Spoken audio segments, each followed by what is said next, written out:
اور جتنی عالمی تنہائی کا شکار ہم کشمیر کے ایشو پر موجودہ حکومت کے دور میں ہوئے ہیں، ایسا پہلے کبھی نہیں ہوا۔ ہم اپنے دوستوں کی حمایت بھی کشمیر پر کھو گئے۔ نمسکار دوستو، ہمارے چینل میں آپ کا سواگت ہے۔ آج کی اس ویڈیو میں پاکستان میڈیا بات کر رہا ہے اپنے مسلم دیشوں کے ساتھ رشتوں کے بارے میں۔ جیسا کہ ہم جانتے ہیں کہ پوری دنیا میں 50 سے بھی زیادہ مسلم دیش ہے اور پاکستان اس میں سے ایک ہے۔ دنیا کہاں سے کہاں پہنچ گئی ہے، پر پاکستان ابھی بھی مذہبی سوچ پر ہی اٹکا ہوا ہے۔ پاکستان آج بھی سوچتا ہے کہ مسلم دیشوں کو دوسرے مسلم دیشوں کو ہی ساتھ دینا چاہیے، پر پاکستان یہ بھول جاتا ہے کہ دنیا بہت ہی آگے بڑھ چکی ہے اور پوری دنیا پاکستان کی طرح پاگل نہیں ہے، اور یہی وجہ ہے کہ دنیا کے باقی مسلم دیش پاکستان کو بالکل بھی گھاس نہیں ڈالتے۔ دنیا کے باقی مسلم دیشوں کو بہت اچھے سے پتہ ہے کہ ان کے لیے پاکستان سے زیادہ ضروری ہے بھارت، اور یہی وجہ ہے کہ پاکستان نے جب کشمیر مدعے کو لے کر مسلم دیشوں کو بولا کہ وہ بھارت کے خلاف کارروائی کرے تو مسلم دیشوں نے پاکستان کو صاف منع کر دیا۔ پاکستان کو لگتا تھا کہ اگر مسلم کارڈ کھیلے گے تو مسلم دیش ان کے کہنے پر چلیں گے، پر ایسا نہیں ہوا، کیونکہ باقی مسلم دیش جانتے ہیں کہ دنیا حقیقت میں کس طرح سے چلتی ہے۔ کشمیر مدعے کو لے کر مسلم دیشوں کے ری ایکشن پر پاکستان میڈیا کیا کہہ رہا ہے وہ دیکھنے کے لیے شروع کرتے ہیں اس ویڈیو کا اگلا بھاگ۔ وزیر خارجہ شاہ محمود قریشی نے کہا ہے کہ 5 اگست 2019 کے فیصلوں پر نظر ثانی کرے تو پاکستان تمام معاملات پر بات چیت کرنے کے لیے تیار ہے۔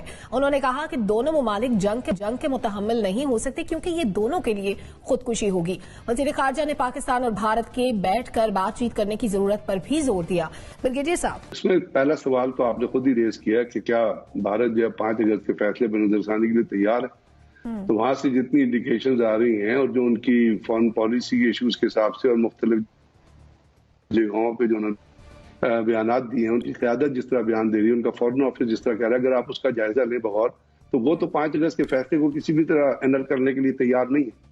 تو 5 اگست کا فیصلہ اگر نہیں ہوگا تو خود ہی ختم ہو جاتا ہے کہ مذاکرات نہیں ہوں گے۔ تو انڈیا نے ابھی تک اس کے اوپر کسی بھی طرف سے کوئی ایسا رسپانس یا کوئی ایسی انڈیکیشن نہیں دی کہ اس فیصلے کو واپس کرنے کے لیے تیار ہے، بلکہ وہ تو اس سے 3 قدم 4 قدم 8 قدم آگے جا چکے ہیں۔ وہاں پہ انہوں نے سیٹلمنٹ بنانی شروع کر دی، اور آپ کو پتہ ہے کہ تب بھی وہاں سے انہوں نے بہت سارے برہم علاقے سری نگر کے گرد اور شوپیاں کے نزدیک اور جو اننت ناگ ہے اس کے سبرب میں انہوں نے ان کو جو ہے وہ اس لیے کہ اس کا بیسٹ ویلی کے اندر یہاں پہ ابھی بھی مسلمانوں کی پرسنٹیج زیادہ سے اوپر آپ جائیں تو وہاں تو پرسنٹیج انڈیا کی موجود ہے۔ اب انہوں نے اس کا جو ڈیموگرافک بیلنس ہے اس کو شفٹ کرنا ہے، اور اس کے بعد دوسری ٹرم میں تو انہوں نے تمام کے تمام علاقوں میں وہ برہمن، باوجود اس کے کہ انڈیا جو ہے وہ کووڈ میں پھنسا ہوا ہے یا کشمیر کے اندر کرفیو ہے، جس طرح کی چیزیں چل رہی ہیں، لیکن دوسرا قدم جو انہوں نے سوچا وہ جاری ہے۔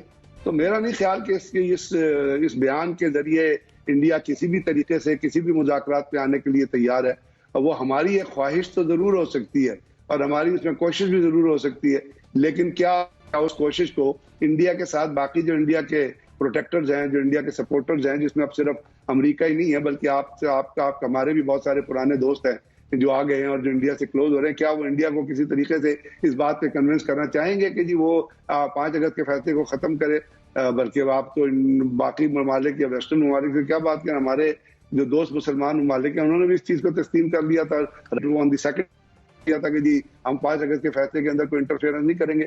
تو یہ تمام ہماری خواہش تو ہو سکتی ہے، لیکن مجھے نہیں لگتا کہ کسی بھی طریقہ کار سے ابھی تو ویسے بھی مذاکرات نہیں شروع ہوتے کہ انڈیا کووڈ کے جس ایشو سے گزر رہا ہے، پاکستان کووڈ کے جس ایشو، بلکہ پوری ورلڈ جو 3rd ویو کے اندر سے گزر رہی ہے اور جو اس کی فیٹالٹیز کی مختلف انفارمیشن آ رہی ہیں، اب یہ مختلف چیزیں جس طرح پھیلتی جائیں گی تو مجھے نہیں لگتا کسی بھی طریقہ کار سے آنے والے دنوں میں کسی بھی مذاکرات کی راہ ہموار ہوگی، یا انڈیا اور پاکستان کے درمیان کا کسی بھی درمیان ہو۔ ہاں آپ ویڈیو کانفرنس کرنا چاہتے ہیں تو وہ ہو سکتی ہے، لیکن ویڈیو کانفرنس سے تو مسئلے حل نہیں ہوتے۔ ناصر ایک چغتائی صاحب، بائی دا وے کہ 5 اگست کا اقدام جب اٹھایا گیا تھا تو اس کے بعد ہر جگہ مظاہرے ہوئے، کیا کشمیر کے اندر، کیا پاکستان میں، باقی دنیا میں بھی۔ اگر اس وقت بھارت نے یہ اقدام واپس نہیں لیا تو اب وہ کیوں کرے گا صرف مذاکرات کے لیے ایسا؟ یاد آتی ہے اپنے کڑی دھوپ تھی اور جمعے کا دن تھا اور نماز جمعہ کے بعد ہم باہر دھوپ میں کھڑے ہوتے تھے آدھا گھنٹے احتجاج کرنے کے لیے، پھر وہ جمعے بھی ختم ہو گئے، بالکل پرائم منسٹر کی تقریر کا اثر بھی ختم ہو گیا، ہندوتوا اور ہٹلر کی اصطلاحات کا استعمال بھی ختم ہو گیا، اچھے خوبصورت خطوط آنے جانے لگے، اچانک محبت نامے آنے لگے، بھائی بڑا افسوس ہوا، کرونا پہ چلا گیا، منموہن بیمار ہوئے ان کو پیغام چلا گیا وغیرہ وغیرہ۔ تو مطلب یہ کہ ایک لیول پلے تو بنایا جا رہا ہے، ایک گراؤنڈ تو بنایا جا رہا ہے۔ اب وہ گراؤنڈ کس بنیاد پر بن رہا ہے؟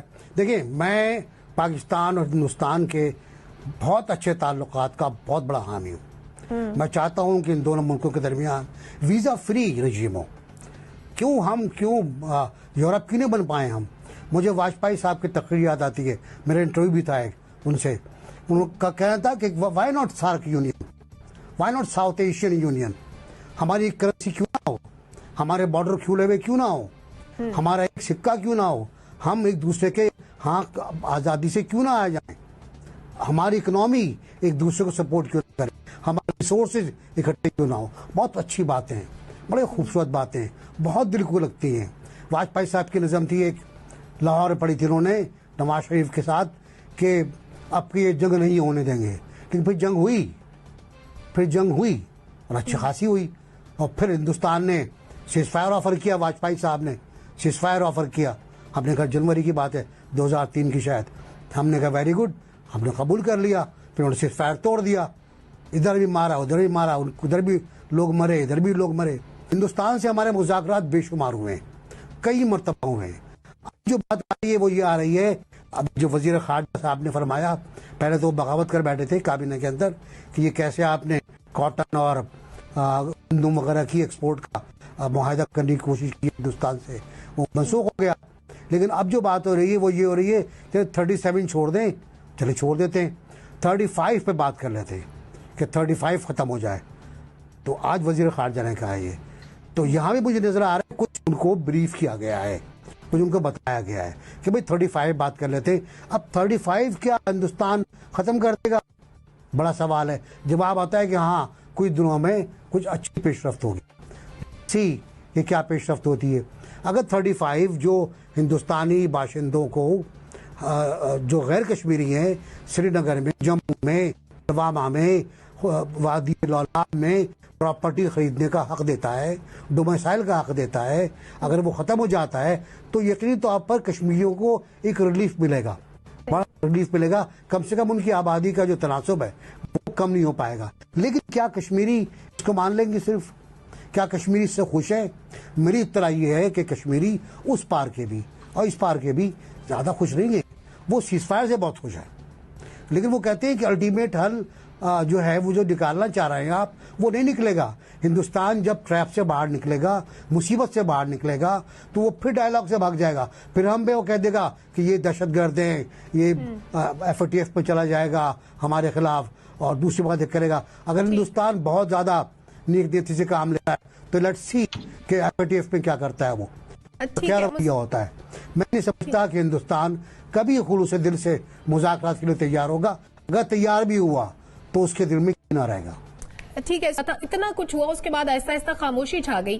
क्या एक वक्त ऐसा आएगा कि बिल्कुल इस पर बात ही नहीं होगी, या आइंदा कभी हम बातचीत का इम्कान जहन में रखें कि कुछ होगा, इससे बढ़कर कुछ होगा?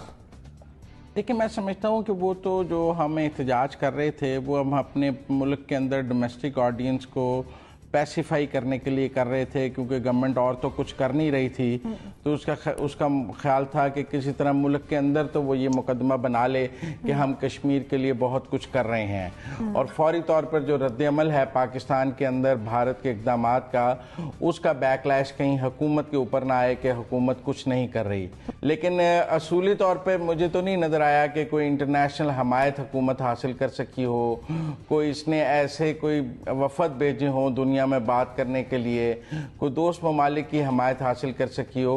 बल्कि मैं समझता हूँ कि मौजूदा हुकूमत की कश्मीर के हवाले से फ़ॉरेन पॉलिसी बहुत नाकाम रही है, और जितनी आलमी तन्हाई का शिकार हम कश्मीर के इशू पर मौजूदा हुकूमत के दौर में हुए हैं, ऐसा पहले कभी नहीं हुआ। हम अपने दोस्तों की हमायत भी कश्मीर पर खो गए, और वो दोस्त जो हम उस OIC में जहाँ कश्मीर पर ग्रुप था, जहाँ सब कुछ था, हमने देखा भारत को उसमें इनवाइट किया गया, और फिर हमने देखा कि ऐसी भी स्टेज आ गई कि हम सोचने लग गए कि हमें OIC में जाना है या नहीं जाना, वहाँ कॉन्टेक्ट ग्रुप का इजलास होगा कि नहीं होगा। तो लिहाजा जहाँ तक हुकूमत की खारजा पॉलिसी का ताल्लुक है, वो तो बिल्कुल मुझे कोई इतनी अच्छी नज़र नहीं आई भारतीय इक़दामात के बाद। अब दूसरी बात, हम साफ कहते हैं कि हमने जंग तो करनी नहीं है, और भारत के साथ जंग के ज़रिए तो कोई मसाइल हल नहीं हो सकते, क्योंकि दोनों मुल्कों के पास एटम बम है, लिहाजा एटम बम जो है उसने जंग का रास्ता रोक दिया है। तो अब जब जंग भी नहीं करनी है और मुज़ाकरा जो खारजा पॉलिसी से भी हम कुछ नहीं हासिल कर सकते, तो फिर जुम्मे के एहतजाज ही बाकी रह जाती हैं। उसके अलावा तो कोई ऑप्शन इस हुकूमत के सामने मुझे वर्केबल तो नजर नहीं आता है। अब बात यह है कि ये जो बैक चैनल डिप्लोमेसी है, हमारे वजीर खारजा को इसका कुछ इल्म नहीं था। वो यूएई में कह रहे थे कि ऐसा कुछ हो ही नहीं रहा है, फिर वो तुर्की पहुंचे तो उन्होंने कहा नहीं कुछ हो रहा है। मतलब वो उनको, मुझे ऐसा लगा कि पाकिस्तान और भारत के जो बैक चैनल डिप्लोमेसी की जो खबरें मीडिया में लीक हुई कुछ बहुत अहम जराए से, उसके बारे में हमारा वजीर खारजा बिल्कुल लाइलम था, या लाइलम था या कौम से झूठ बोलना चाह रहा था और उसको दबाना चाह रहा था। लेकिन जब मीडिया में बहुत बात आ गई, उन्होंने कहा चले थोड़ी सी मान लेता हूं, फिर थोड़ी सी मान लेता हूं, फिर थोड़ी सी मान लेता हूं। यानी इन शॉर्ट आपको बात आगे बढ़ती मुझे लगा कि वजीर खारजा या पूरी तरह ऑन बोर्ड नहीं थे या सच बोलने के लिए तैयार नहीं थे बैक चैनल डिप्लोमेसी पे। अब भी मैं ये समझता हूं कि भारत जो खबरें आई हैं, जो डिटेल्स आ रही हैं, उसमें तो ये है कि भारत ने मुज़ाकरात तो शुरू किए हैं, लेकिन भारत ने ये कहा है कि सिर्फ कश्मीर पर बात नहीं होगी, सब मामलात पर बात होगी। और भारत हमेशा ही ये कहते हैं, और जब सब मामलात पर बात होती है तो बाकी सब मामलात पर बात हो जाती है और कश्मीर पर बात नहीं होती है। तो अब भी ऐसे ही होगा कि बाकी सब मामलात पर, क्योंकि खबरें तो ये आई हैं कि सरकरीब पर डेवलपमेंट हो जाएगी, पानी पर डेवलपमेंट हो जाएगी, पीपल टू पीपल कांटेक्ट पर देखना सीज फायर हो गया, सब कुछ हो जाएगा, कश्मीर का कुछ नहीं होगा। ठीक है ज़ुनैरा, पाकिस्तान ने भी कोरोना में भी भारत को मदद की पेशकश की है, ये भी एक गुडविल जेस्चर था। इसके बावजूद हालात कुछ ज्यादा बेहतर नजर नहीं आते। तवक्कुआत क्या है भारत से? वो all out war China, Afghanistan and Pakistan 3 fronts को हैंडल नहीं कर सकता। अफगानिस्तान में इंडियन रोल बढ़ने जा रहा है, चाइना ने कंटेन कर लिया है, वो कुछ टाइम के लिए सुकून चाहते हैं पाकिस्तान की तरफ से, और ये गुडी गुडी प्ले करके अगर उनको वो टाइम मिल जाता है और कश्मीरीज को ये मैसेज चला जाता है कि पाकिस्तान तो किसी भी वक्त हमसे बात करने को तैयार है, विद और विदाउट यू, तो don't you think it's a win win situation for them. दूसरा, डेमोग्राफिक चेंजेस 5 अगस्त के स्टेटस पे जाने की बात करते हैं। अब तक वहां पे जो लोग आके, वहां पे कोई आम लोग तो नहीं गए हैं, वहां तो बिजनेसमैन गए हैं जिन्होंने जाके वहां इन्वेस्टमेंट की है, लैंड्स खरीदी हैं। वो लोगों को एम्प्लॉयमेंट देना शुरू कर दें, वहां पे इकोनॉमिक बूम आ जाए, उसके बाद कैन यू इमेजिन कि कश्मीर का सिनेरियो कैसे चेंज होगा। और अगर प्लेबिसाइट और राइट ऑफ सेल्फ डिटर्मिनेशन की बात होती है, तो जब डेमोग्राफिकली चीजें चेंज हो जाएंगी तो किसी दिन इंडिया कह देगा कि आप प्लेबिसाइट करा लें, फिर क्या होगा? वो लोग भी वोट कर रहे होंगे इंडिया के हक में जो वहां जाके अभी 2020 में आबाद हुए हैं। सो मेरे ख्याल है थोड़ी से होश के नाखून लेने की जरूरत है हमारे वजीर खारजा को, नेशनल सिक्योरिटी एडवाइजर को, क्योंकि इस स्टांस के ऊपर पाकिस्तानी सेंटिमेंट इतना स्ट्रांग है और आपने खुद क्रिएट किया है, ओवर द इयर्स आपने खुद इसको क्रिएट किया है कि अब जो भी इसके ऊपर यू टर्न लेगा वो पे करेगा प्राइस। ज़ुनैरा बिल्कुल ठीक कह रही थी कि वो तो पहले दिन से जिस पॉलिसी पे चल रहे हैं उस पे वो अमल कर रहे हैं और एवं नहीं कर रहे। वो उनको पता है कि हमने क्या क्या करना है, पानी हमसे गुजरने हैं, चीजें हमसे ली जानी है, चीनी मांग के फिर इनकारी हो जाना है, फिर न जाने पाकिस्तान में क्या क्या अभी होना है। और मौजूदा हुकूमत, जिस तरह बरादर मुजम्मल ये कह रहे थे कि इस मौजूदा हुकूमत की पॉलिसीज के अंदर बाकी सब कुछ हो सकता है, मुझे कश्मीर उस तरह से नजर नहीं आ रहा